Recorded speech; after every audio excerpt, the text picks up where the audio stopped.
안녕하세요. 저는 교리학교를 담당하고 있는 양신이라고 합니다.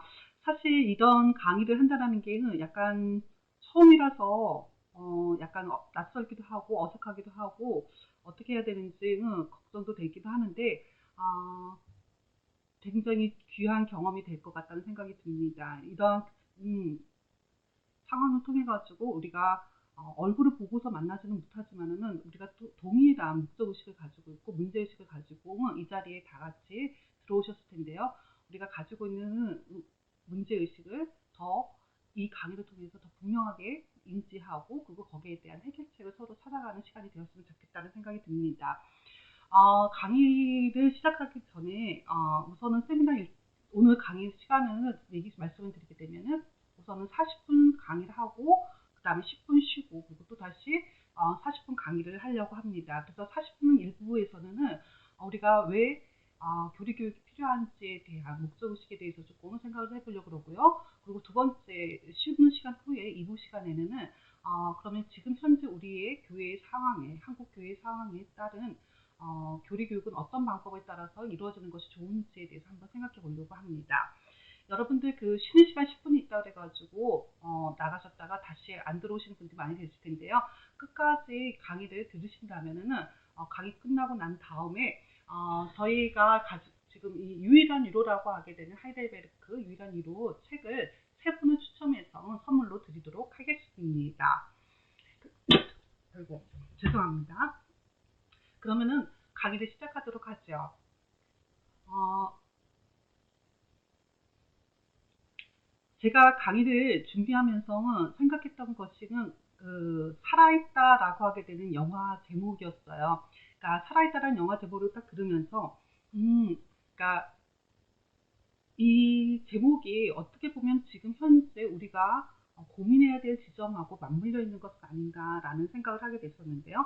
살아있다라고 하게 되는 것은 어떤 의미에서 보게 되면 내가 자기의 존재를 확인하고 있는, 내가 살아있다라고 이것을 느끼는 것은 나의 존재에 대한 확인이 바로 이 살아있다라는 말에 가지고 있는 의미가 아닐까라는 생각을 했었는데요.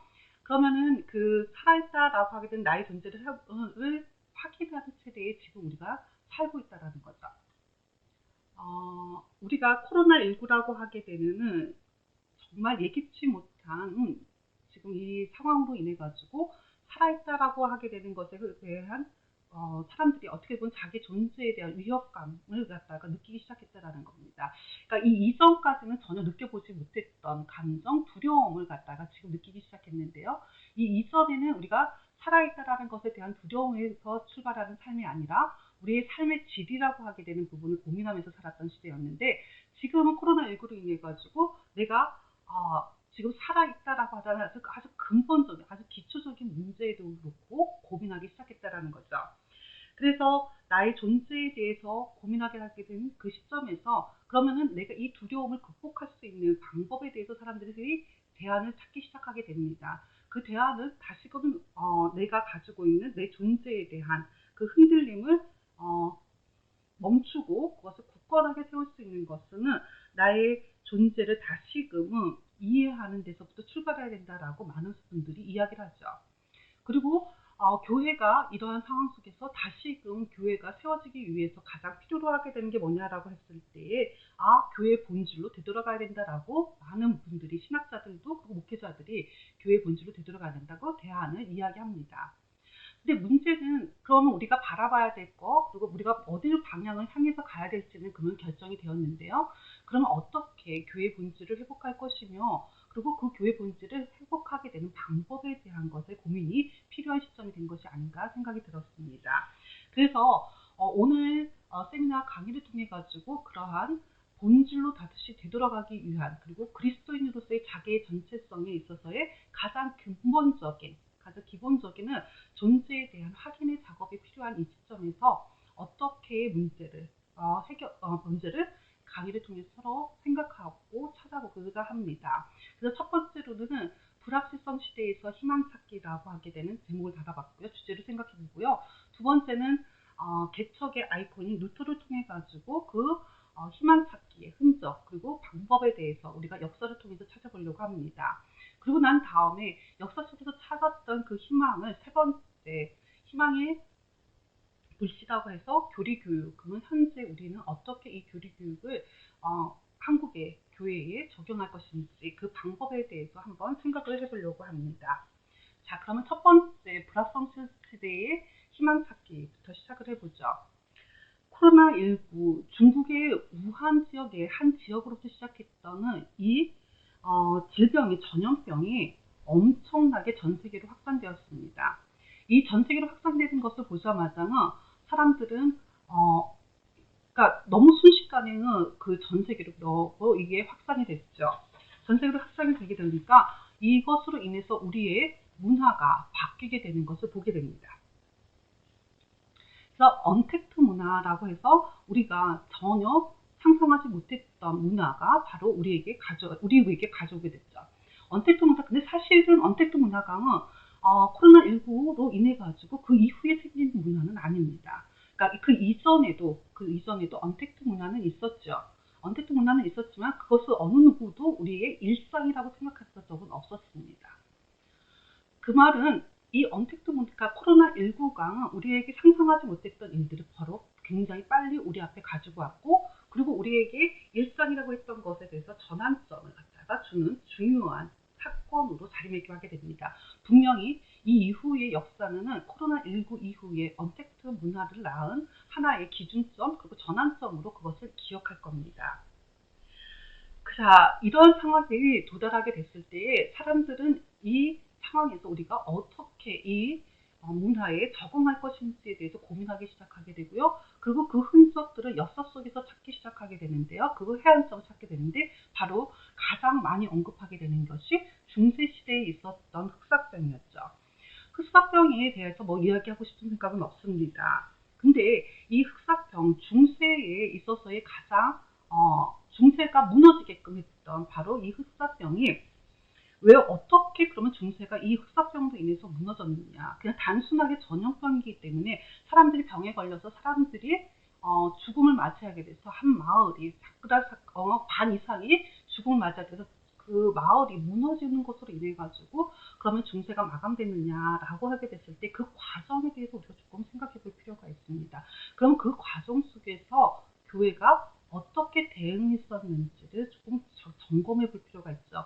그 교회의 대응이 바로 지금 현재 우리가 코로나19라고 하게 되는 전염병에서 교회가 찾아야 될 방법이 거기서 있지 않을까 생각이 듭니다. 우리가 알고 있듯이요, 중세시대 때는 사실 죽음이라고 얘기하게 되는 것에 대해서 그렇다지는 두려워하는 것이 아니었어요. 그 말은 무슨 말이냐면 기독교 국가였거든요. 기독교 국가라고 하게 되는 것은 뭘부터 하게 되냐면 우리가 죽음 이후, 그러니까 이 세상을 살아가고 있지만 우리가 바라보고 있는 것은 이 세상에서의 삶이 아니라 죽음 이후에 또 우리가 가야 될 그 본향이라고 하게 되는 것을 분명히 바라보고 갔거든요. 그렇기 때문에 죽음이라고 얘기하게 되는 것은 그 본향을 가기 위한 어떻게 되면 통과 의례처럼 가는 거기 때문에 죽음 자체가 무섭진 않죠. 그래서 우리가 아시는 것처럼 로마 카톨릭에서 교회에서 성례를 집행하게 될 때는 성례를 우리가 칠성례라고 얘기를 하게 되는데, 칠성례가 인간에게 있어서의 가장 중요한, 인생에 있어서 가장 중요한 시점마다는 이 성례를 행하게 됩니다. 태어났을 때에 세례를 하게 되고요. 그리고 아이가 자라가지고 그리스도를 살아가게 될 때에 우리가 알 것처럼 견진성사를 하게 돼요. 그리고 결혼을 하게 될 때 결혼 성사를 하게 됐죠. 그러고 나서 가정을 꾸리면서 살아가게 돼요. 그러고 난 다음 마지막에는 죽음을 맞이하게 됐을 때 인종 예배를 드리게 됐죠. 그리고 이 인종 예배를 드리는 것은 그들이 바로 우리는 그 이후에 죽음 이후에 본향을 들어가게 되는 그 입구에서 중요한 의례로서 그것이 의미가 있었다라는 거죠. 그런데 이 흑사병이 문제가 되는 것은 그 의례를 행할 수가 없게 됐다라는 사실이 있었다라는 겁니다. 내가 죽음을 맞이하게 되면은 그 죽음에 이 의례를 행하고 그리고 이 의례를 통해서 내가 그 하나님께서 그 본향을 통해 가지고 본향이 들어가서 하나님과 더불어서 우리가 사는 삶이 예배가 돼야 되는데 이 입구에서 그동안 행해져 왔던 교회가 해왔던 그 성례를 하지 못하게 되니까 사람들로 하여금 어떻게 두려움에 쌓이게 되고 굉장히 불확실성에 의해서 내 이 죽음 이후에 내가 어떻게 될 것인지에 대한 불확실성이 굉장히 증폭되게 되는 거죠. 자, 일상적으로는 그때 당시 중세의 기독교인들에게 있어서는 죽음에 있어서는 두려움이 없었고 의례를 제대로 행하게 되면 교회에서 내가 그 죽음을 이후에도 평안한 상태로 본향에 들어갈 수 있다라고 하게 되는 확신이 있었는데 이 흑사병은 그 확신을 어떻게 되냐 흔들어 놓게 됩니다. 그 확신이 흔들어 놓게 되니까 교회는 그 불확실에 두려워 떨고 있는 성도들에게 확실한 뭔가를 근거를 내세워 줘야 되게 되는 거죠. 그것이 바로 그 성인 숭배라고 하는 형태로 나타나게 됩니다. 성인이 그 이전에는 없었느냐? 있었습니다. 성인이 있었는데 지금 이 흑사병이라고 하게 되는 그 두려움에 불확실하다는 성도들에게 확실한 뭔가 확신을 갖다가 주기 위해서 이 두려움에서 벗어날 수 있는 길을 제시해야 되는데 그 지시로 바로 성 세바스티아누스가 굉장한 인기를 끌게 되죠. 이 성 세바스티아누스는 그러니까 화살에 맞고서도 다시 살아났다라는 거예요. 화살을 맞고서도 살아났다라고 하게 되는 초월적인 그런 죽음을 극복했다라고 하게 되는 중요한 의미를 가지고 있는 성인이기 때문에 이 중세 흑사병 때에 굉장히 큰 붐을 일으키게 되죠. 자, 흑사병 성인 숭배를 하게 되면서 이것을 성인 숭배를 통해서 너희들 죽음이 굉장히 불확실하지만 확실한 그것을 확실성은 죽음에 대해서 확실성은 여기서 가질 수 있어 이렇게 해서 교회가 제안을 하게 되는데요. 근데 이 제안했던 이 교회가 이 성인 숭배를 통해 가지고 자신의 부를 축적하게 되고요. 그리고 이 성인 숭배를 한다 할지라도 자신들이 죽음에 대한 두려움이 사라지느냐 그렇지가 않더라는 거죠. 그러니까 내가 죽음에 대한 확실함을 갖다 죽음 이후에 본향에 들어간다라고 하게 되는 확실한 뭔가가 주어져야 되는데 이미 흔들렸던 불확실은 다시금 교회의 권위를 회복시켜주지 못했다라는 거죠. 권위에 대한 의심, 바로 그것은 그 다음에 또다시 이 교회 전체를 흔드는 중요한 하나의 뭐랄까요 터닝 포인트를 제공하게 됩니다. 앞에 PPT를 앞으로 좀 해주시겠어요? 지금 그 수평선이 보이게 됩니다. 그러니까 그 중세시대 때의 이 수평선을 보시게 되면은 굉장히 일직선이죠. 일직선이다 보니까 이 지구가 평평하다라고 하게 되면은 교회가 가르치게 되는 천동설이 굉장히 믿었어요. 그러니까 평평하잖아요, 그죠? 그러다 보니까 근데 교회의 권위가 무너지기 시작하게 됐을 때에 이 뒤에서 배를 타고 가는데 사람들이 경험상으로 배를 타고 쭉 가게 되면은 배를 타고 뒷머리가 있잖아요. 배의 뒷머리가 어떻게 되냐면 평평하기 때문에 이 뒷머리가 작아지면 작아지지만 이게 사라지면 되면 안 되는 거죠. 평평하다 그러면. 그러니까 논리성으로 보게 되면 배가 지금 이렇게 평평한 여기 위에 배가 지금 나아가기 때문에 뒤에서 육지에서 배를 바라봤을 때 뒷모습을 바라봤을 때 이 점으로 보고 작아질 수는 있지만 이게 사라지면 안 되는데 보니까 배가 뒷머리가 안 보이는 거라는 거죠. 사람들은 교회가 가르쳤던 것에 대한 의심들이 생기기 시작하게 되면 교회가 가르쳤던 것이 거짓일 수도 있다라고 하게 되는 마음이 생기기 시작하게 된다는 거예요. 사실 이 흑사병으로 인해서 교회의 권위는 무너지기 시작하게 되고요. 그리고 우리가 아시는 것처럼 르네상스로 넘어가게 되는 15세기 초반 가게 되면 사람들에게 이게 그러니까 지구가 평평하지 않을 수도 있다라고 하게 되는 것에 대해서는 사람들이 어느 정도는 인지하고 있었습니다.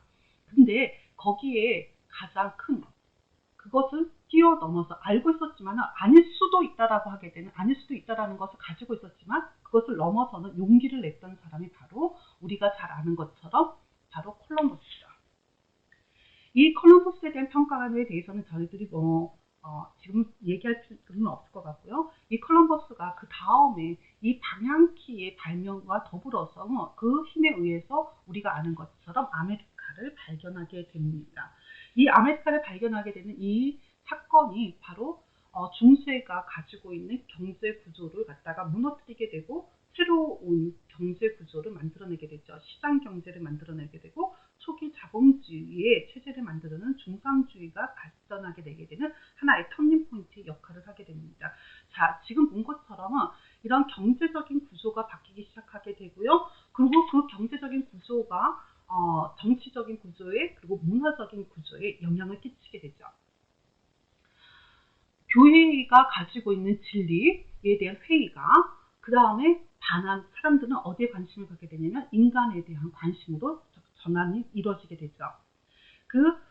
인간에 대한 전환이 이루어졌다라 관심을 가졌다는 것은 하나님에 대한 진리에 대한 관심이 없어진 게 아니라 인간의 관점에서 하나님, 그리고 인간의 관점에서 진리를 갖다가 해석해내기 위한 노력들을 하기 시작하게 되는데요. 그런 노력들이 바로 르네상스라고 하게 되는 문명을 만들어내게 됩니다. 지금 본 것처럼 패스트라고 얘기하게 되는 하나의 질병이, 전염병이 교회의 진리라고 하게 되는 것에 대한 불확실성, 회의감을 갖다가 증폭시키게 되고, 그 증폭에 교회가 적절한 대응을 하지 못하게 됐을 때에 이 관심이 인간에 대한 관점으로 관점의 해석에 관점의 변화가 생기게 되고, 그것이 새로운 동력의 역할을 하면서 르네상스라고 하게 되는 문화를 가져오게 되는 것을 보았습니다. 바로 그 과정에서 교회는 다시금은 불확실성을 확실성으로 가져올 수 있는 대안이 필요한 시점이 된 거죠. 그게 바로 우리가 보게 될 개혁의 아이콘이 루터였습니다. 루터가 지금 그 불확실성에 흔들리고 있는 성도들에게 확실한 무언가를 제공해줘야 되는데, 그 제공해주는 것에 있어서 중요한 하나의 그 터닝 포인트 역할을 하게 되는 것은 보름스 회의에서 얘기했던 마지막 이야기입니다. 이 마지막 이야기가 가지고 있는 것을 갖다가 다 이야기하지 말고요. 그 위에서 세 번째 줄에 보시게 되면 아주 중요한 언어를 얘기합니다. 나의 양심이 하나님의 말씀에 붙잡혀 있는 한. 그러니까 지금 그 로마 카톨릭이라고 하게 되는 엄청난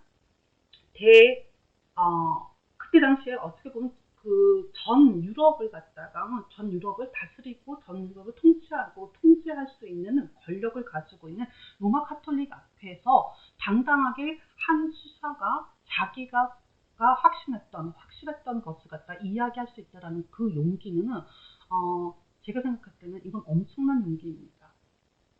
그러니까 자신이 그 시대의 이단자로서 낙인을 받을 수 있다라고 하게 되는 것을 인지한 상태에서 자기가 하나님의 말씀에 확신한 그 말을 그들 앞에서 이야기할 수 있다라는 거, 그건 엄청난 용기죠. 근데 그 용기가 어디로부터 왔다라고 하면 나의 양심이 하나님의 말씀이라고 하게 되는 두 단어로 집약해서 설명하고 있다라는 거죠. 지금 보신 것처럼 이 마음이 어디로부터 왔냐는 거야. 그 양심과 하나님 말씀이라고 했을 때 그 하나님 말씀, 그게 바로 우리가 잘 아는 것처럼 로마서 1장 17절이라고 하게 되는 이 구절을 통해서 오게 되죠. 복음에는 하나님의 의가 나타나서 믿음에 이르게 하나니 기록된 바 오직 의는 믿음으로 말미암아 살리라 함과 같습니다. 바로 오직 의는 믿음으로 말미암아 살리라라고 하게 되는 이 말씀이 그에게 있어서의 굉장한 전환점의 역할을 하게 됩니다. 우리가 그 루터의 이야기 속에서 루터가 수도원에 들어가는 그런 이야기들은 너무 잘 알고 있는데요. 그 수도원에서 그가 얼마나 죄에 대한 민감성을 가지고서 그가 고민했는지 우리가 다 알고 있거든요. 근데 그 고민의 지점에서 이 성경 구절을 읽었을 때 그 고민이 완전히 해결이 됐다라는 거죠.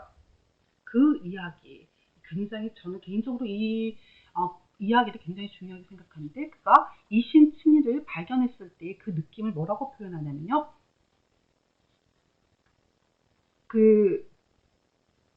제가 좀 안경 좀 바꿔서 쓸게요. 이 이야기를 보시게 되면 나는 바울이 도대체 로마서 1장 17절에서 무엇을 말하고자 하는지 계속해서 파고들었다. 바울이 원하는 바를 깨닫기 위해 열심히 냈다. 그렇게 밤낮으로 그 말씀을 묵상하는 중에 급기야 나는 깨닫게 되었다. 그 본문에서 복음에는 하나님의 의가 나타났다라는 말씀은 다름이 아니라 의인은 믿음으로 말미암아 살 것이다 라는 말씀과 같은 의미라는 사실이다. 하나님의 의는 우리를 의롭게 하시는 이 수동적인 의미였다. 그 순간 나는 거의 새롭게 태어나는 듯했다. 그리고 활짝 열린 문을 통과하여 천국에 들어가는 듯했다. 그때부터 나는 성경 전체를 기억 속에 훑기 시작했다. 그리하여 성경에는 그와 비슷한 유비가 많이 있음을 깨달았다. 하나님의 일이란 하나님이 우리 안에서 일하신다는 의미다. 하나님의 강하심은 우리를 강하게 하신다는 의미이고 하나님의 지혜는 우리를 지혜롭게 만드신다는 의미입니다. 그런 식으로 나는 하나님의 힘, 하나님의 구원, 하나님의 영광에 대해 묵상하기 시작했다. 지금 이 구절을 보게 되면 그가 로마서 1장 17절을 보면서 그가 어떠한 체험을 했는지를 아주 단적으로 얘기했는데 여기에 굉장히 중요한 포인트들이 있습니다. 지금 보시게 되면은 그 하나님의 의에 대한 하나님께서 우리를 의롭게 하셨다라는 것을 수동적인 의미로 이해했다라는 것이 굉장히 중요하죠. 이 포인트는 굉장히 중요합니다. 그러니까 하나님의 의라고 얘기하는 거, 하나님은 의롭시다라는 거 하게 되는 하나님이 가지고 있는 속성으로서의 의가 아니라 하나님께서 우리에게 주시는 선물로 주시는 의로 이해했다라는 거죠. 근데 그 다음 표현이 굉장히 재밌어요. 그러니까 그것을 깨닫는 그 순간의 표현을 뭐라고 그랬냐? 나는 거의 다시 새롭게 태어나는 듯 했다라고 했어요. 그러니까 새롭게 태어나는 듯했는데 그게 어떻게 되냐면 내가 활짝 열린 문을 통과해서 천국에 들어가는 듯한 체험을 했다라는 거죠. 그러니까 이 체험은 다른 어떤 것과 비교할 수 없는 그에게 있어서의 모든 것, 그러니까 성경 전체를 다시금 볼 수 있는 해석적 원리를 그 안에서 깨달았기 때문에 그때의 그 경험, 그 감동을 갖다가 이렇게 표현하고 있죠. 근데 이게 감동이라고 하게 되는 표현, 그 다음에 경험이라고 하게 되는 단순한 것으로 이야기할 수 없는 게 그가 앞에서 얘기한 것처럼 그의 양심이 내가 하나님 말씀에 붙들려 있는 한 그것은 그 어떠한 거대한 구조 앞에서도 권력 구조 앞에서도 자신이 그것을 이야기할 수 있는 확실성을 담보하는 그 경험이었거든요. 그렇기 때문에 우리가 그냥 단순하게 이건 경험했어 그것이 아니라 삶 전체가 그리고 자신의 인식에 그러니까 사유에 있어서의 전환이 완전히 바뀌는 그러한 경험을 한 것이고 그것이 자신의 삶에 있어서의 모든 것을 바라보게 되는 전체를 바꾸는 경험이었다는 것이 굉장히 중요하죠.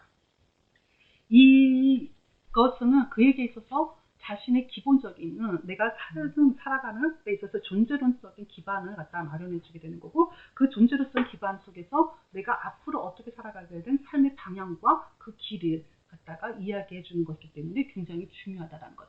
그렇기 때문에 이 수동적인 의미와 그 다음에 내가 그 새로 태어난 듯 했고 그리고 활짝 열린 문을 통해 천국에 들어갔겠다는 경험은 바로 그가 그의 양심에 있어서의 확실함을 갖다가 남기는 그래서 어떠한 그 움직이지 않는 그러니까 흔들리지 않는 굳건함을 이룰 수 있는 아주 동력이 됐던 것이 분명합니다. 그리고 그 다음서부터 보시게 되면 하나님의 일이란 하나님이 우리 안에서 그러니까 하나님이 우리에게 우리 안에서 일하신다라는 의미는 해석학적 원리가 바로 그 다음에 성경을 해석하는 데에 동일하게 적용하고 있고요. 그 다음 보시게 되면 동일하게 다른 것도 강하시면 하나님이 가지고 있는 속성이 우리에게 선물로 주셔서 우리를 어떻게 하냐면 강하게 만드신다라는 걸로 그 다음 하나님의 지혜도 동일하게 하나님이 가지고 있는 그 속성으로 지혜가 그 지혜를 우리에게 선물로 주셔서 우리는 그냥 우리의 지혜로 사는 게 아니라 하나님이 주신 선물로 주시는 그 지혜로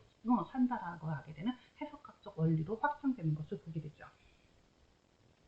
지금 보신 것처럼 그 루터가 지금의 불확실하게 흔들리고 있는 성도들에게 그 확실성을 어디다 둬야 되냐면 바로 성경에 둬야 된다라고 하게 되는 거. 그리고 그 성경 안에서 내 안에 확실하게 하나님께서 주시는 그 경험학에서 그 전 인식의 존재를 바꾸게 하게끔 하는 내가 그래서 이것을 성경에서 받았던 의미를 그리고 하나님의 말씀을 내가 살게끔 만드는 내 존재를 변화시켜서 그것을 살게끔 하는 의지에 작용하게 되는 그 전환의 확증으로서의 양심의 문제를 다루고 있는 거죠.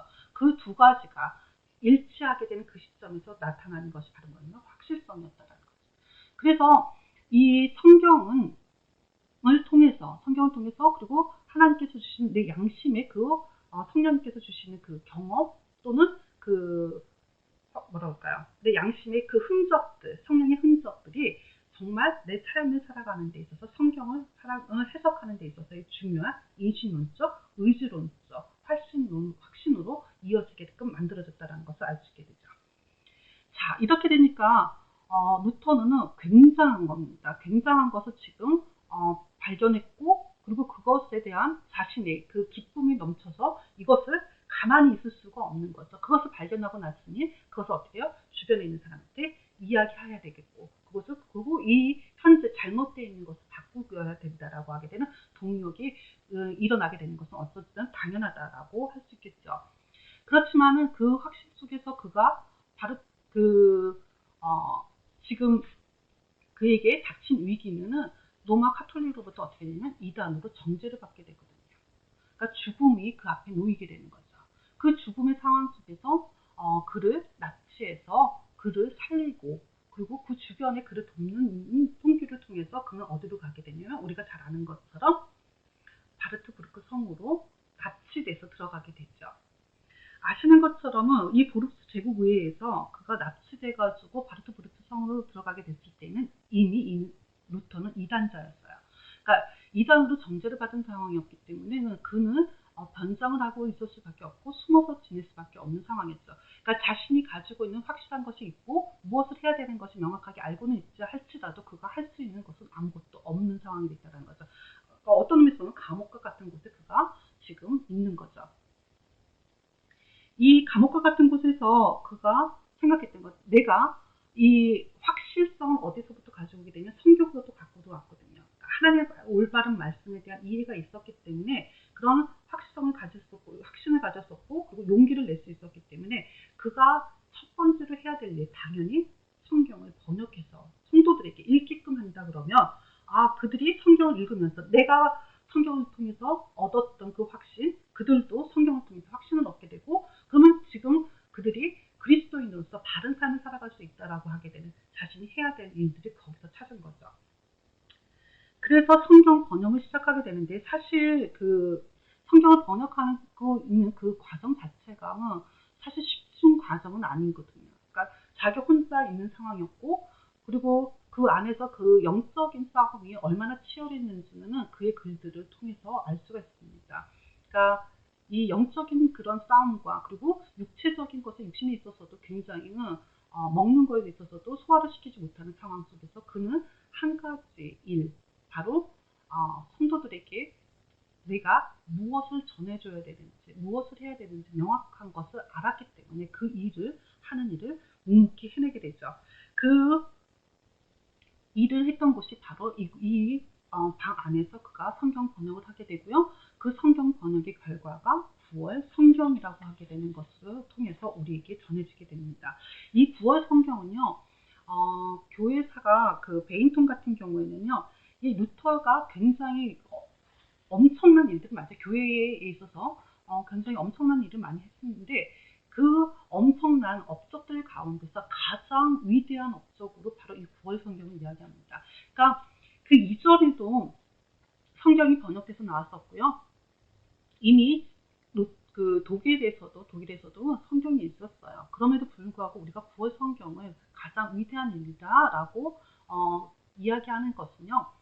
이 성경이 바로 원문에서 번역됐다라고 하는 거죠. 그 원문에서 번역됐다라고 얘기하는 것은 그 이전의 성경들은 오류가 있는, 잘못된 것이 있는, 잘못된 내용이 있는 그 라틴어 성경을 갖다 번역한 거기 때문에 원문에서 번역했다라는 것은 바로 올바름이라고 하게 되는 것. 그 올바름이 확실성이라고 하게 되는 것에 중요한 근거가 된다라는 것을 이야기하는 거죠.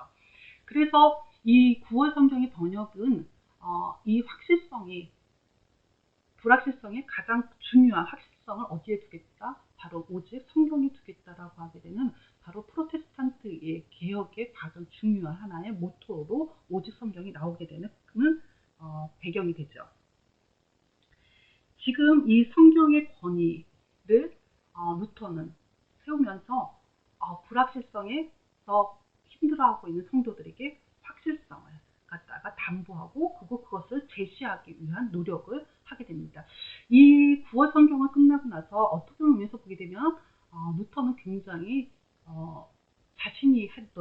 자신이 발견했고 그리고 그것을 위해서 성도들에게 교회를 위해서 이 성경을 번역했다는 것을 통해서 그리고 앞으로 변하게 될 교회의 모습을 통해서 굉장히 흥분했을 거라 생각이 들어요.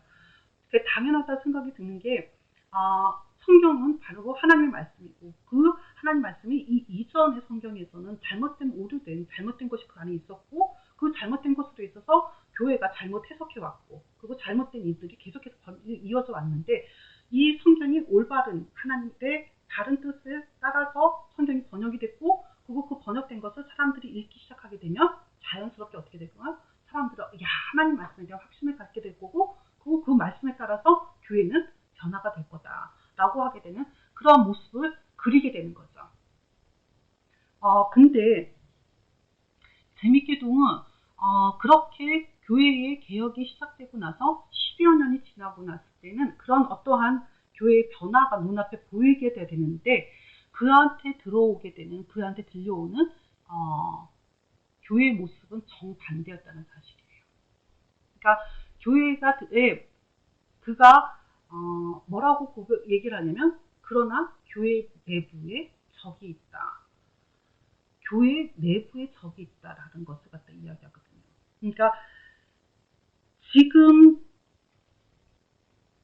자신이 했던 일들, 그 했던 일들을 통해서 이제는 내가 어떤 모습의 교회의 올바른 모습들이 변화되는 모습을 희망하고 소망하면서 그것을 눈앞에 내가 목도하기를 바랬는데, 지금 자신의 앞에 놓인 교회의 현실은 교회 내부에 적이 있는 현실이 됐다라는 것. 과연 그 적이 누구였는지는 1529년 2월 친구 게오르그 스팔라틴에게 쓴 편지를 보시게 되면 그것을 우리가 읽을 수가 있습니다. 농민들은 목회자에게 아무것도 배운 게 없으니 당연히 아는 것이 없고, 게다가 자신들이 선물로 받은 자유를 함부로 남용하고 있습니다. 이들은 마치 신앙 없는 사람처럼 기도도 하지 않고 성찬에 참여하지도 않습니다. 더 큰 문제는 일반 신자들이 과거에 교황을 우습게 여겼지만 이제는 우리를 우습게 여긴다는 점입니다. 지금 보시는 것처럼요. 지금 여기서 그 이야기를 보시면 농민들은 목회자에게 아무것도 배운 게 없대요. 목회자들이 가르치지 않았다라는 거죠. 그런데 그 뒤에 보게 되면 자신들이 선물로 받은 자유를 함부로 남용하고 있습니다. 바로 이 구절입니다.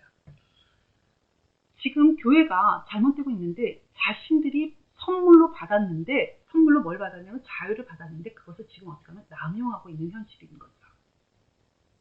그러니까 이 말이 바로 뭘 뜻하냐고 했을 때, 그 성도들에게 주어진 선물은 그가 루터가 성경을 보면서 그가 얻었던 바로 그 선물, 그게 이신칭이었어. 그 이신칭을 통해서 내가 죄에서 자유함을 얻게 되고, 그 자유함을 얻었는데 그 자유함을 지금 남용하고 있는 결과를 낳았다라는 겁니다. 우리가 지금 이 그림은 잘 알려진 그림인데요. 크라나흐의 작품입니다. 크라나흐의 율법과 복음이라고 하게 되는 작품인데요. 이 율법과 복음의 작품을 보시게 되면은 굉장히 정확하게 율법하고 복음을 여러분들이 딱 그림을 보는 순간 아실 수 있을 겁니다. 이 가운데 있는 나무를 그 중심으로 해서 왼쪽은 지금 율법을 갖다가 이야기하고 구약을 이야기하게 있고요. 그리고 제가 보는 오른쪽에 보시게 되면 그것은 신약을 이야기하게 되는 거죠. 지금 보시는 것처럼 처음에 이 크라나흐의 작품에서 보시게 되면 아담과 하와의 이야기, 원죄의 이야기가 되고요. 그 다음 보시게 되면 지금 뒤에 그 죽음과 죄로 인해서 쫓겨다니는 모습을 보이게 되죠. 그 옆에 보시게 되면 율법의 이야기가 나오죠. 이 율법이 바로 예수 그리스도를 통해 가지고 우리가 아시는 것처럼 복음의 이야기를 통해서 이 이야기, 율법이 극복이 되고 있음을 보여주고 있습니다. 근데 여기서 보시게 되면 그 율법 위에 예수 그리스도가 있고요. 그리고 예수 그리스도 죽음 위에, 승천 위에 지금도 우리를 다스리고 계시는 예수 그리스도의 모습을 가지고 있죠. 바로 이 그림은요. 지금 루터가 성경을 통해서 그가 깨달았던, 그리고 그가 정말 삶에 있어서의 기쁨을 누리게끔 했던 그 천국에 들어가는 것 같은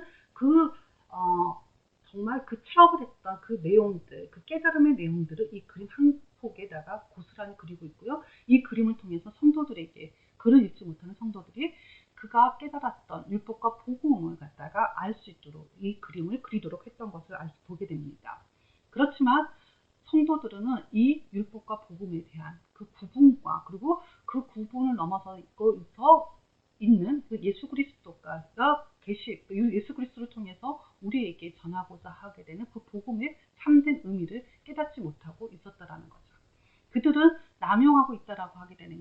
그들의 삶에 있어서 내가 구원받고 난 이후에 생애의 문제에 있어서 전혀 삶에 있어서의 변화를 갖고 있지 않았다라는 거, 그게 변화되지 않는 모습, 그 그대로 살고 있는 것이 지금 그때 당시의 교회의 모습이었다라고 한 거죠.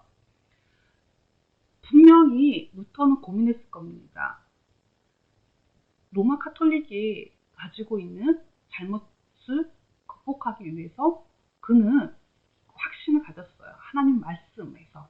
그리고 그가 깨달았던 그 이신칭이라고 하게 되는 그 말씀의 교리가 지금의 로마 카톨릭이 가지고 있는 그 잘못된 것을 극복할 수 있는 대안이라고 생각했죠. 그거 확실했어요. 그래서 대항해서 그가 용기를 내서 거기에 거짓된 것을 지적을 했고, 그리고 그가 깨달은 바를 갖다가 이야기를 했거든요. 그리고 나서 교회 개혁을 단행하게 됩니다. 교회를 단행했던 그 시점에서 눈앞에 보인 것은 절망이죠.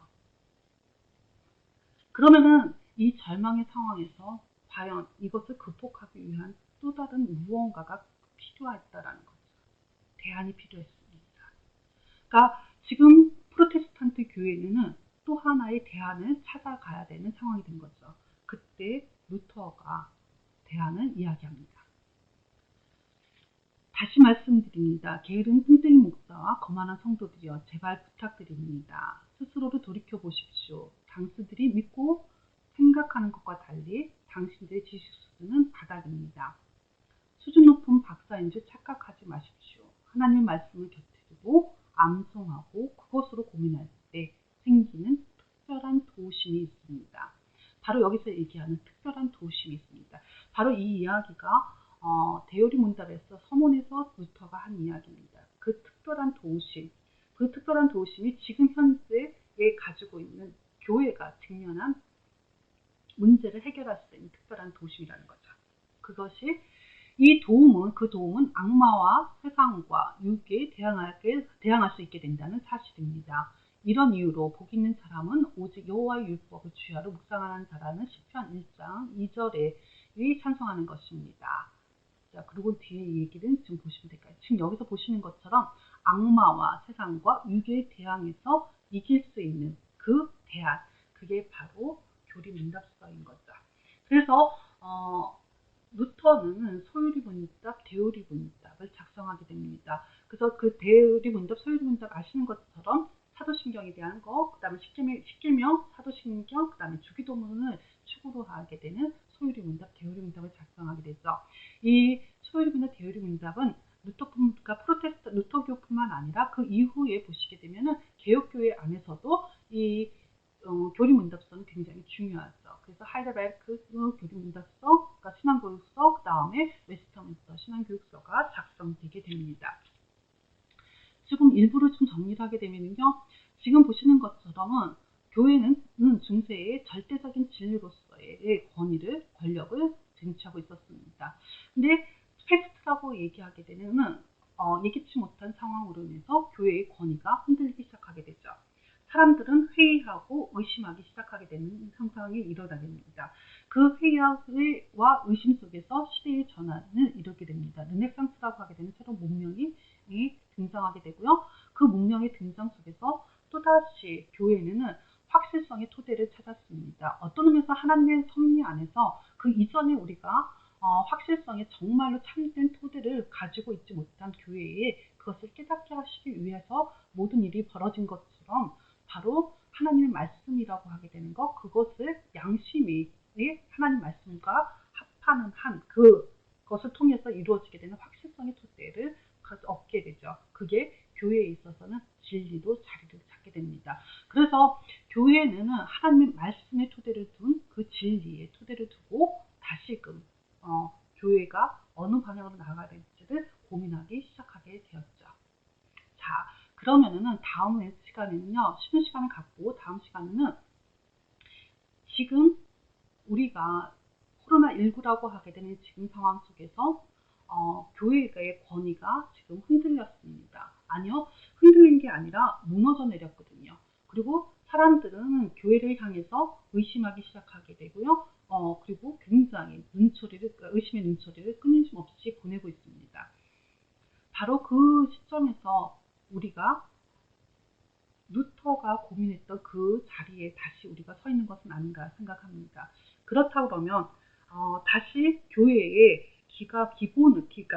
기초를 갖다 든든하게 할 수 있는 거, 그 기초를 든든할 수 있는 거, 그 루터가 찾았던 특별한 도우심이라고 얘기했던 거, 그 악마에 대항해서, 죄에 대항해서, 그 세상에 대항해서 우리가 싸워 나갈 수 있는 그 토대로서 교리 교육이 얼마나 중요한지를 갖다가 이야기했던 것처럼 우리에게 지금의 상황 속에서 교회가 의심받고, 그리고 그 의심의 눈초리가 뜨겁게 의심의 눈초리를 받고 있는 상황 속에서 교회의 가장 기본을 갖다가 다시 세우는 거, 그 교리 교육이라고 하게 되는 것을 어떻게 해야 되는지, 왜 해야 되는지, 언제 해야 되는지, 무엇을 해야 되는지에 대한 이야기를 쉬는 시간 이후에 다시 하도록 하겠습니다. 그럼 쉬는 시간 갖고 다시 만나겠습니다. 예, 이제 본격적으로 가장 중요한 이야기를 조금 지금부터 시작하게 될 텐데요.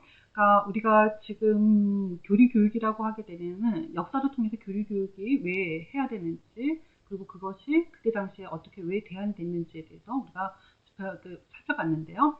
그러면 실제적으로 지금 현재 우리에게도 동일하게는 지금의 불확실성의 시대에 교회가 확실성을 갖다 심겨줄 수 있는 가장 중요한 것은 교회의 본질, 그리고 신앙에서의 가장 핵심적인 본질을 다시금 회복하게 되는 일에 우리가 주안점을 둬야 되는데, 바로 그것은 교리교육이라고 얘기하게 됩니다.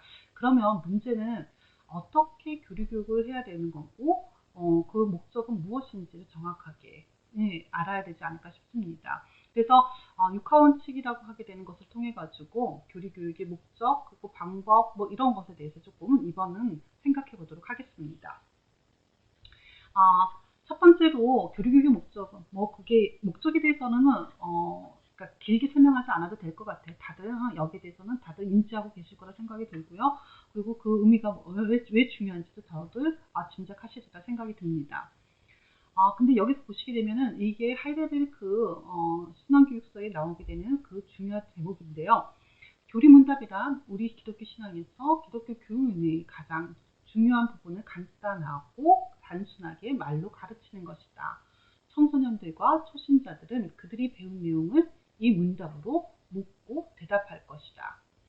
지금 보시게 되면은 기독교 교리문답이라는 것이 무엇인지 정의가 내려지고요. 그리고 그 교리문답을 받아야 할 대상이 나오죠. 청소년들과 초신자들에게 교리문답이 이루어져야 된다는 거. 그리고 그것을 어떤 방법으로 했는지가 나오게 됩니다. 문답으로 묻고 대답한다. 바로 이 세 구절을 통해서 정의, 그리고 대상, 그 다음에 방법이 나오게 되는 것을 보게 됩니다. 그 다음에 기독교 교회가 세워진 직후부터 경건한 부모들은 자녀들을 집과 학교와 교회에서 주님을 경외하도록 가르치기를 힘썼다. 지금 보시면은 누가 또 나오게 되면 가르치는 자, 가르치는 선생으로서 교사를 이야기한 것이 아니라 경건한 부모를 제일 먼저 이야기했다는 사실입니다. 그래서 경건한 부모가 교리 교육에 있어서의 스승이 되는 거고 선생님이 되는 거죠. 그래서 그들을 가르치는 장소로서 집, 학교, 교회라고 하게 되는 세 가지 공간에서 이 교리 교육이 이루어져야 됨을 얘기하고 있습니다. 그 다음에 그들은 다음과 같은 이유로 교리 문답 교육을 속히 도입해야 할 것이다. 첫째, 온전한 교훈으로 때를 따라서 방어하면서 가르치지 않으면 사람의 본성적인 악이 우세하게 되어서 교회와 정치적 조직이 타락할 것이기 때문이다. 바로 이 말은 앞에서 루터가 소유리 문답, 데오리 문답을 작성했던 바로 그 이유와 동일합니다. 그가 세상에 대항해서 악에 대항해서 바로 교리 문답이라고 하게 되는 것을 작성했던 그 이유가 바로 이 첫 번째에 해당되는 거죠. 두 번째, 하나님께서는 출애굽기 12장, 13장과 신명기 4장, 6장, 11장에서 명백하게 뭐 하셨다? 명령하셨다는 거죠. 가르치라고 얘기했다라는 거죠. 그 가르치라는 그 명령에 따라서 교리 교육이 이루어져야 된다는 겁니다. 끝으로 이스라엘 자녀들은 할례를 받은 후에 그들이 이해할 수 있는 한 될 수 있는 대로 일찍 이 거룩한 교회의 신비와 하나님의 언약에 대해 배웠던 것처럼 우리의 자녀들도 그들이 받은 세례에 대해서와 참된 기독교적 믿음과 회심에 대해서 교육을 받아야 된다. 이것은 그들이 주의 성찬에 참여함을 허락받기 전에 또 모든 기독교 회중 앞에서 그들의 신앙을 고백하도록 하기 위함이다 라고 이야기했습니다. 지금 보시는 것처럼 구약에서 아이들에게 가르쳤던 것처럼 우리들도 우리의 자녀들을 가르쳐야 된다라고 하게 되는 그 내용이 바로 여기 나와 있습니다. 세례에 대해서 그리고 믿음에 대해서 회심에 대해서 성찬에 대해서 가르치고 고백할 수 있도록 가르치라라고 하게 되는 것이 나와 있죠. 자, 그러면은 이 세 번째까지 그게 다음에 넘어갈까요? 교리교육의 장소하고 그 다음에 누가 가르쳐야 되는지 가장 밀접하게 있는데요. 지금 하이델베르크에서도 언급할 것처럼 교리교육의 장으로서 이야기하게 되는 것은 도리토 총회에서도 동일하게 이야기합니다. 그리스도인 젊은이들이 어려서부터 참된 신앙의 기본적인 것으로 부지런히 배워서 참된 경건에 이르도록 하기 위하여 세 가지 방법으로 교리문답을 가르칠 것이다. 집에서 부모가 가르치고 학교에서 교사가 가르치며 교회에서 목사, 장로, 신방하는 사람이 가르칠 것이다. 집, 부모, 그 다음 학교, 교사, 교회, 목사, 장로, 신방하는 사람. 자, 보시면은요. 장소와 그 다음에 그곳에서 가르치는 자를 명확하게 구분해놨죠. 그러니까 지금의 학교의 교사, 그리고 교회의 목사, 장로, 식방, 그리고 집에서는 부모가 가르쳐야 되는 거예요. 그러니까 교리교육은 이 세 가지 장소에서 이렇게 가르치는 자들을 통해 가지고 세 그룹에 가르치는 자를 통해 가지고 교리교육이 이루어져야 됩니다. 지금 교리교육의 장은 교회, 학교, 가정이라고 하게 되는 세 틀에서 이루어져야 되는데 지금 현재 한국교회에서는 학교가 우선은 사라졌고요. 그 다음에 교회하고 가정만이 지금 현재 남아있는데요. 많은 교회들이 이 학교를 다시금 세우기 위해서 교회 자체적으로 교회 안에 학교를 세우고자 하는 대안학교를 세우는 교육들이 많은 것을 보게 됩니다. 노예 차원에서 학교를 세우기도 하고요. 그 다음에 교회에서 학교를 세우기도 하고 많은 교회들이 그렇게 시도를 하고 있는데 사실 지금까지 기독교 대안학교가 성공적이었느냐라고 했을 때 굉장히 회의적이고 부정적으로 보시는 분들이 많습니다. 평가하시는 분들이 많이 있는데요. 그럼에도 불구하고 우리가 일상에서 교리교육이 이루어져야 되고 그 일상에서의 신앙의 교육이 얼마나 중요한지는 더 이상 설명이 필요하지 않을 거라 생각이 듭니다. 당연히 이루어져야 되기 때문에 기독교 학교에 대한 필요성 그리고 그 기독교 학교를 세우려고 하는 노력은 끊임없이 이루어져야 될 거라 생각이 들고요. 그리고 그 안에서 어떻게 우리가 가르칠 것인지 무엇을 가르칠 것인지에 대한 진지한 고민들은 끊임없이 우리가 해야 되지 않을까 생각이 듭니다.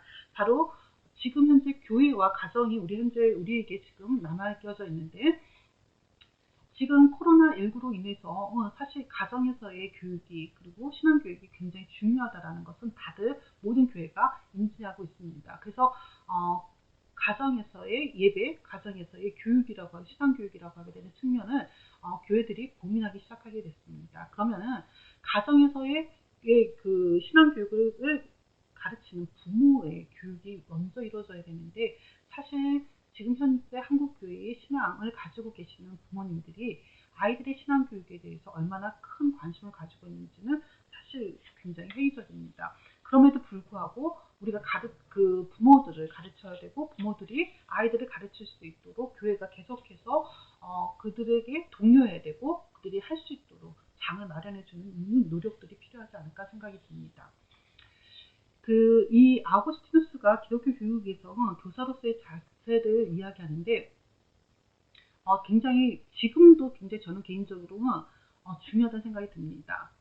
그 첫 번째 성경을 모함을 생각 없이 그대로 모방해서는 안 된다. 그러니까 성경을 모든 사람이 다 이해할 그러니까 성경을 다 명확하게 모든 사람이 읽자마자 그것을 갖다가 이해할 수 있다라고 하면은 너무 좋은데 그 모호함을 생각 없이 그대로 모방하지 말라고 하게 되는 것은 성경을 읽으면서 그러니까 묵상하라는 거죠. 이해하려고 노력하라고 하게 되는 것이 중요하다. 근데 그게 누가 먼저 있어야 되냐면 교사가 먼저 있어야 된다는 겁니다. 가르치는 자가 성경에 있어서의 명확함을 갖다 먼저 알아야 된다는 그래야지 그래야지 내가 가르치는 제자들 그리고 내가 나의 자녀들에게는 그렇게 명확하게 그것을 가르칠 수 있다는 거죠. 두 번째, 그리고 자신이 해석하지 못하는 성경의 모호함은 솔직히 고백하라는 거. 이게 우리나라 사람들한테 잘 안 되는 것 같아요. 특히 그 나이가 많은 어른이 어린 아이를 가르치게 될 때, 그러니까 이 어른이 모른다라고 하는 것을 솔직하게 이야기하는 것 자체에 대해서는 되게 부끄럽게 생각하고 그것은 뭐 잘못된 것처럼 생각하시는 분들이 많은데요. 어, 그 모호한 것은 그냥 그대로 내가 이해하지 못한 것은 그대로 알지 못하는 것은 그대로 고백하는 것 그리고 올바르게 알고 그것을 가르치는 것이 중요하다는 거죠. 그래서 교사 선생님들이 잘 모른다고 하게 되면은 목사님께 물어보고 그리고 목사님께 여쭤보고 그리고 아니면 전사님께 여쭤보고 아이들에게 가르치게 내가 다시 설명해 줄게 이렇게 이야기하면 되지 않을까 생각이 듭니다. 세 번째, 그래서 이 첫 번째와 두 번째 모든 게 어디에 연결이 되냐면 바로 이 세 번째와 연결되는데요. 모든 문장과 표현을 명료하게 해야 됩니다. 그러니까 아이들이 혼동되지 않게 명료하게 가르쳐야 되고 그 명료함은 교사 스스로가 명료하게 이해됐을 때 아이들에게 명료하게 가르칠 수 있다는 거. 이 아구스티누스의 그 기독교 교육에서 교사로서의 자세에서 가장 중요한 포인트가 여기에 있지 않을까 생각이 듭니다. 네 번째 보시게 되면은 교회에서의 가르침은 교양 있고 우한 문장이라고 됐어요. 그러니까 이게 보게 되면은 이 문장을 이제 번역된 이 문장을 보게 되면 교양 있고 우한 문장이라고 하게 되는 게 무슨 뜻인지는 확 다가 와닿지 않을 거라 생각이 드는데요. 이때 그 초대교회에서 교양이라고 얘기하게 되는 말은 무슨 의미냐면 지금의 우리가 뭐 말을 할 때 그 교양 있는 언어로 얘기하는 그런 거와 조금 다른 의미인데요. 이때 교양이 있다라고 얘기하게 되는 것은 바로 진리에 대해서, 가치에 대해서, 가치, 내가 가르치는 내용에 있어서 그 내용이 가치를 담고 있어야 되고 진리를 담은 내용, 그 말을 그러한 문장으로 이야기해 주라라는 거죠. 그러니까 쓸데없이 어떤 그 잡다한 이야기보다는 그 안에 진리를 담는 이야기, 가치를 담는 이야기, 기독교적인 가치를 담는 문장으로 아이들에게 가르치라라고 하게 되는 거죠. 자, 그 교사로서의 자세가 어떠해야 되는지 루터의 고백, 데어리문다 서문에 나오는 루터의 고백을 조금 보는 것이 필요할 거라 생각이 듭니다. 이 루터의 고백이 지금 우리 교사들에게 가장 중요한 자세가 아닐까라는 생각이 드는데요. 나에 대해서 말하면 나는 박사이고 설교자이다. 나도 교리문답을 안다는 자부심과 확신을 갖고 있는 다른 사람들 못지않게 배웠고 경험을 갖고 있다. 그러나 나는 교리문답을 배우는 아이처럼 행하여 아침마다 앉아 소리내어 읽는다. 지금 말하는 이 말이 정말 와닿습니다. 나는 교리문답을 배우는 아이처럼 행하여 아침마다 앉아 소리내어 읽는다. 그러니까 교리문답을 읽는 그 아이처럼 그것을 갖다가 그가 읽고 그것을 갖다가 한다라는 거죠. 그렇게 내가 교리문답의 아이와 학생의 마음을 가지고 즐거운 마음으로 그것을 교리문답을 가르치는 선생이 그렇게 돼야지 그 아이에게도 동일하게 그러한 즐거운 마음을 전달이 되고 그리고 명확하게 그 아이도 즐겁게 교리문답에 배우는 자리에 나오지 않을까 생각이 듭니다. 교리교육의 시간과 방법에 대해서 생각을 해보죠. 그러면 교리문답을 시간을 언제 가르쳐야 되고 어떻게 가르쳐야 되는지에 대해서 얘기를 하는데요. 하이델베르크 신앙교육서강은 8주교에서 하게 될 때 거의 오후, 그러니까 우리나라가 오후 시간마다 오후 예배마다 교리문답서를 설교하도록 규정을 내리게 됩니다. 그래서 예배를 보시게 되면 시편 찬송, 주기도문, 하나님 말씀에 대한 바른 이해를 위한 기도, 그다음에 십기명 낭독을 한 후에 교리문답서 설교를 하는 순서로 진행을 했다라고 얘기합니다. 이때 보시게 되면은 설교를 하기 전에 그 아이들에게 질문하고 두고 그 질문과 내용을 갖다가 이렇게 알려주게 되는데, 그러니까 그 한글을 잘 떼어치지 못하고 있는 한글이 된다. 문자를 갖다 잘 알지 못하는 친구들에게 이게 천천히 하나하나 천천히 알려주고 난 다음에 그거 알려주고, 그다음 청소년들 같은 경우에는 미리 학교에서 그 주에 배워야 될 내용들을 갖다가 암송하게끔 하는 거죠. 그리고 그 암송한 것을 교회에 가지고 오후 예배 때 그것을 암기하도록 한다라는 거죠. 이렇게 여러 가지 방법을 통해 가지고 이 교리 문답을 가르치는 것을 보게 됩니다. 그러면은 언제서부터 가르쳐야 되는지가 이제 주요한 관점이 되는데요. 어린이가 진지하게 교육을 받을 수 있는 시작 나이에 대해서 이웃 사람들은 5살로 규정하고 다른 일부 사람들은 반대로 7살로 규정하였다. 그럼에도 아이들은 모두가 동일한 이행 능력을 갖고 있지 않기 때문에 그에 따라서 일부에게는 집중적으로 가르쳐줘야 하며 다른 일부에게는 어려운 것 없이 천천히 가르쳐줘야 한다. 이와 관련하여 부모가 교리교육에 교정된 나이에 근거하여 시도하기보다는 오히려 잘 살펴서 확인된 이해의 상태에 따라서 시도하는 것이 더 바람직하다. 지금 교리교육이 시작되는 나이를 이야기할 때 5살은 7살 어떤 나이가 되든지 간에 그런 것이 중요한 것이 아니라 그 아이가 가지고 있는 개개인의 가지고 있는 그 이해의 수준에 따라서 가르치라고 얘기하는 거죠. 그러니까 1대1 교육이 되는 거죠. 아이가 가지고 있는 그 나이를 잘 살피고 그리고 그 이해의 수준이 어느 정도 되는지를 상태를 잘 살펴서 그 아이에게 가르치는 것을 좋다라고 얘기할 겁니다. 그러니까 나이라고 해서 몇 살 때부터 꼭 가르쳐야 된다 그런 것이 중요하지 않다라는 거죠.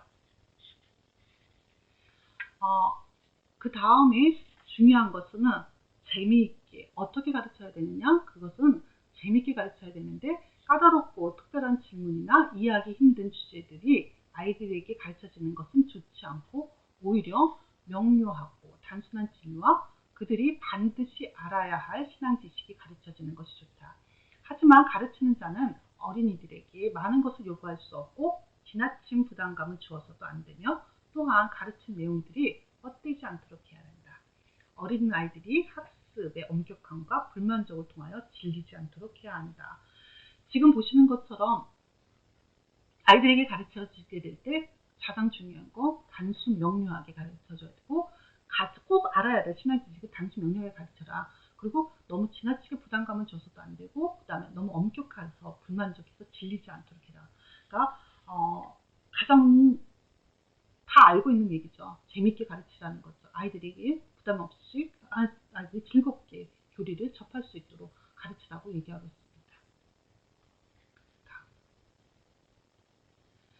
지금 이 칼빈이 에드워드 스모어에게 보낸 편지를 보시게 되면요. 이 편지에서도 하나님의 교회는 교리 문답 없이 결코 지탱할 수 없습니다. 그러니까 이 교회를 지탱하고 있는 것은 교리 문답에 있다라는 것을 이야기하고요. 그리고 왜냐하면 그것은 좋은 씨앗이 죽지 않고 세대를 이어가면서 번식하도록 지켜주는 종자와 같기 때문입니다.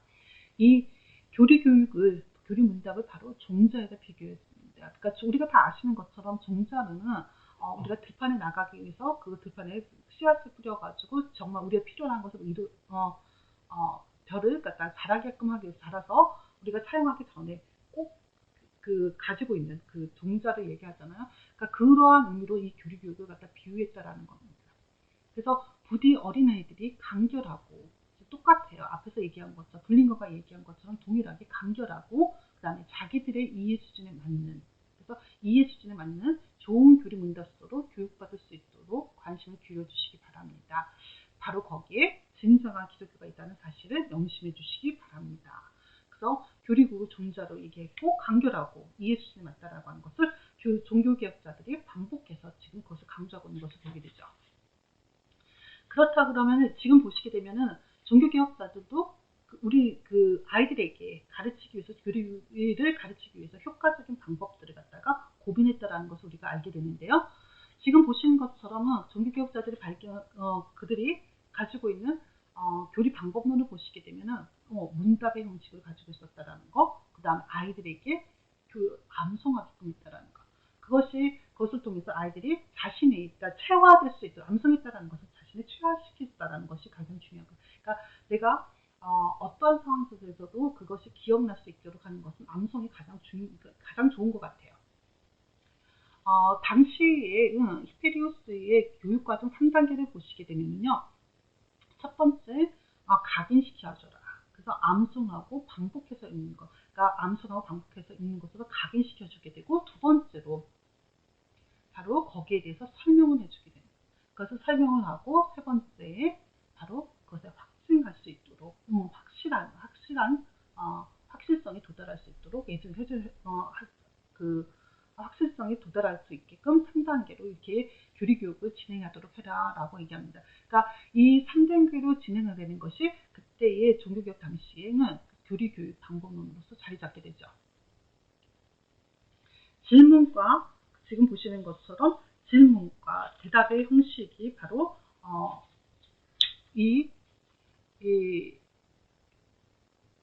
우리가 보시는 것처럼은 사실 유대인의 신앙의 전통 속에서는 질문하고 대답하는 형식이 있었습니다. 그죠? 그러니까 이것이 너희 중에 표징이 되리라. 후일 너희 자손이 물어 이르되. 그렇게거든요. 그러니까 유대인들에게 있어서도 보는 것은 너희 자손이 물어 이르되 이 돌들은 무슨 뜻이냐 하거든. 그랬거든요. 그러니까 지금 그 자손이 물었을 때 무슨 뜻이냐 물었을 때 거기에 어른이 그것에 대해서 답변을 해주게 되는 형식을 갖게 되는 거죠. 그래서 유대인의 전통 속에서 이런 질문과 대답의 형식이 종교개혁자들 안에서도 질문과 대답의 형식으로 오게 되는 것을 보게 되죠. 근데 여기서 한 걸음 더 나가요. 그게 지금 재밌습니다. 그 다음 거 볼까요? 지금 하이델베르크 신앙교육서도 그렇고요. 그 안에서 보시게 되면은 소크라테스적인 문답의 양식들이 나타나게 되는데요.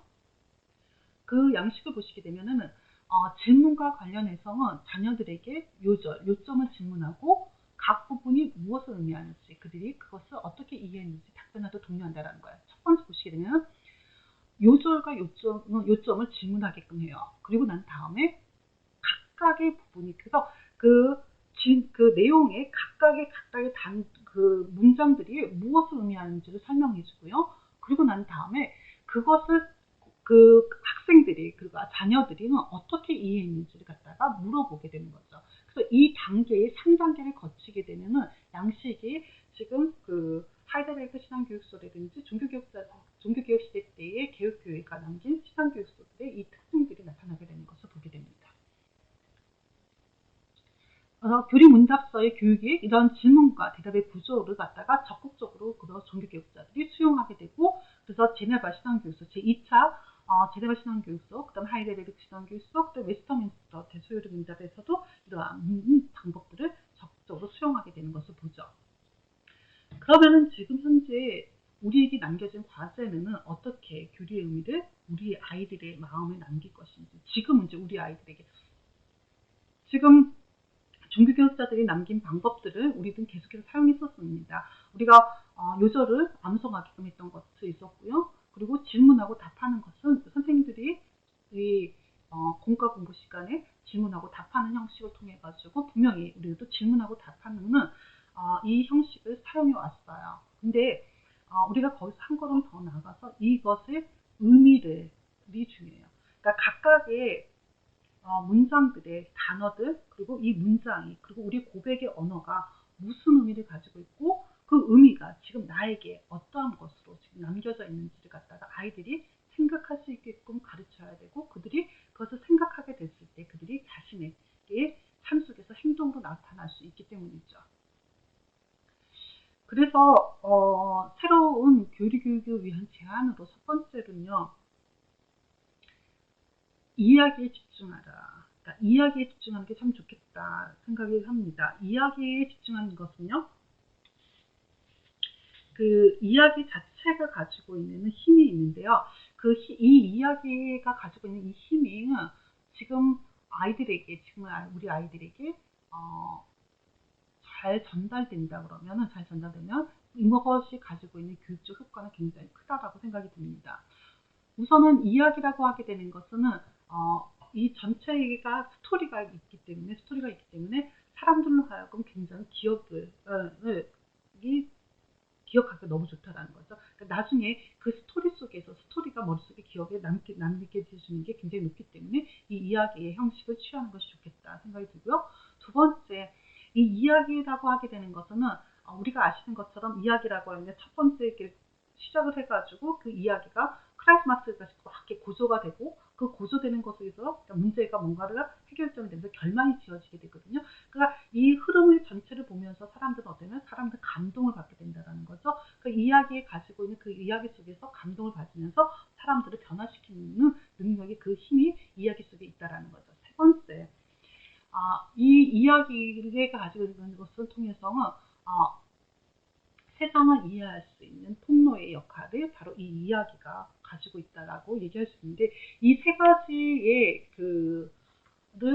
이 이야기라는 것을 통해서 우리가 얻어낼 수 있다라는 거죠.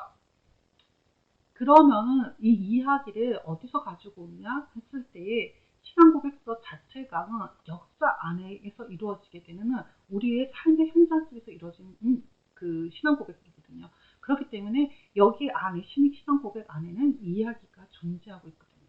그 이야기들을 우리가 찾아내고 그 이야기를 통해서 아이들에게 이 교리의 내용을 전달한다 그러면은 그 의미가 아이들에게 굉장히 깊게 각인이 될 것이고, 그리고 그것을 통해서 내가 세상을 바라보는 눈을 찾아낼 수 있지, 그러니까 스스로 찾아낼 수 있지 않을까 생각이 듭니다. 이 신앙 고백서가 역사 속에서 이루어졌기 때문에 그 안에서 교회라고 얘기하게 된 삶의 현장 속에서 그들이 체험했던 것을 그들의 언어로 표현했던 것이거든요. 그래서 구체적인 삶의 정황이 거기 안에 있기 때문에 그 경험을 지금 현재 우리도 다른 곳에 살고 있지만 동일한 경험을 우리도 하고 있기 때문에 그것에 동지라를 갖다가 할 수가 있는 거죠. 그런 이런 동지라를 우리가 캐치할 수 있고, 그 동지라를 통해서 자신의 상황 속에서 그 상황 속에서 재해석할 수 있는 능력을 갖다가 스스로 가지게 될 수 있겠죠. 그리고 이 이야기 신앙 고백 안에는 실질적인 그 무엇을 목적으로 하고 나가야 되는지 그 안에 담겨져 있거든요. 삶의 방향성을 갖다가 그 이야기 속에서 찾아낼 수 있다는 거죠. 세 번째, 제 개인적으로는 이 역설 반전의 힘이라고 하게 되는 거, 이 역설 반전의 힘에다가 좀 포커스를 두게 되는데요. 우리가 우리가 기독교의 신앙은 그럼에도 불구하고의 신앙이라고도 많이들 이야기하게 되는데, 이건 분명히 역설이죠. 그러니까 이야기 안에는 바로 이 역설이 들어가 있다는 거죠. 신앙의 이야기 속에는, 역사 속에서 이루어지게 되는 신앙의 이야기 속에는 역설이 있고, 그 역설의 안에서 하나님께서 이끄시는 그런 반전의 이야기들이 그 안에 있다는 거죠. 그러니까 내가 그 반전을 경험하지 못했다 할지라도 하나님께서 이끄시는 그 반전을 통해서 하나님께서 어느 곳으로 이끌어 가시는지 그 역사의 이야기 속에 이 반전이 내포되어 있고, 그 반전을 통해서 하나님이 이끄시는 삶의 모습들이 그려지기 때문에 나의 삶 속에서도 하나님께서 어떻게 반전을 일으켜서 그리고 그 역설적인 그러한 그 역설을 통해서 나에게 무엇을 주실지, 은혜를 주시는지를 사람들은 기대하고 소망하게끔 만든다는 거죠.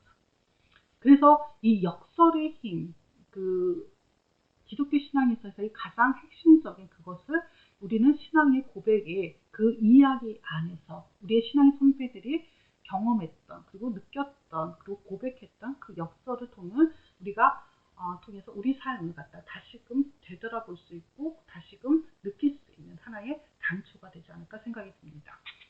두 번째로는 새로운 교리교육을 위한 제안으로서 논리를 찾아서, 이 논리가 신앙교육서 안에 내재되어 있거든요. 그 논리를 가지게 되면은 지금 현재 우리의 사회를 이야기하게 될 때 계몽주의 시대 이후 계몽주의의 영향을 해서 이성의 합리주의, 그리고 합리주의가 모든 것을 갖다가 판단하는 잣대의 역할을 하게 되죠.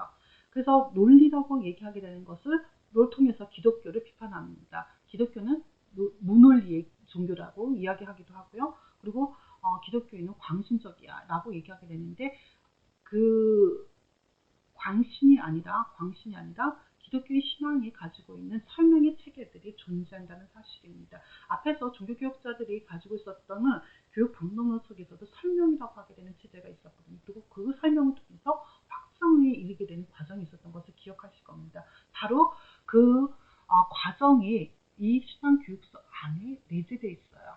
그래서 그 신앙교육서 안에 내재되어 있는 그런 설명의 구조와 그리고 확증으로 이끌어가게 된 설명의 구조가 확증으로 이끌어가게 되는 거, 그 논리를 찾아내서 그것을 아이들에게 가르치게 됐을 때에 아이들은 지금 현재의 학교에서 가르치게 되는 논리 구조에 대항해서 기독교적인 논리 구조로 답변할 수 있는 훈련이 가능하다라는 거죠. 지금 우리가 이 이해라고 하게 되는 설명의 구조를 가장 잘 나타내는 것들이 이러한 마인드맵의 형태를 가지고 있는 것들이 바로 그 단적인 예라고 볼 수 있고요.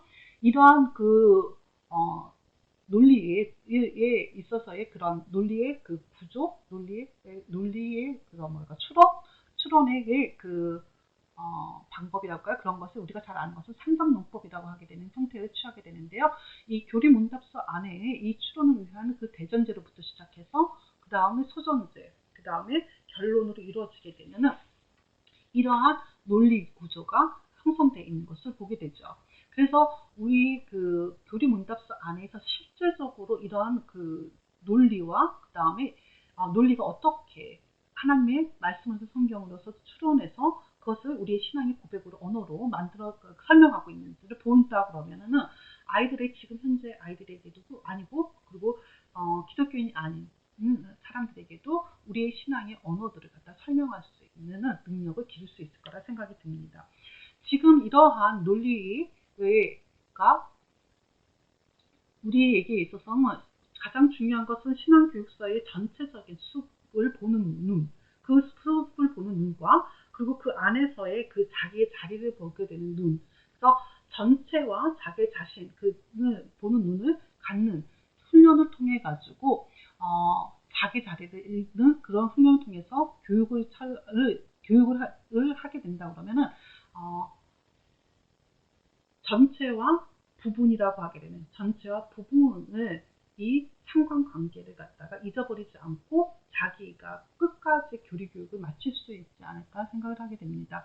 그래서 교리교육을 하는 데 있어서의 지금의 이러한 지금 말씀드린 거 이야기의 힘이라든지 그 다음에 논리, 이해, 그 다음에 전체를 보고 그리고 전체 안에서 아예 자리를 알게끔 하는 것은 바로 이 논리 속에서 이해하게 되는 바로 마인드맵이라고 하게 되는 것을 통해서 실질적으로 그것을 볼 수 있는 눈을 학생들 스스로가 그림을 그리도록 하고 그것을 볼 수 있도록 논리적인 그 사유 구조를 통해서 그것을 그려낼 수 있도록 눈으로 확인할 수 있도록 만든다 그러면은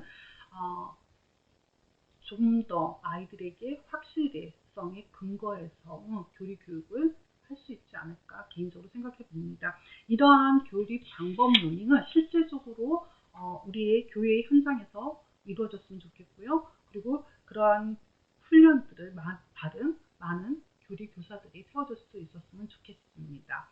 이렇게 해서 오늘의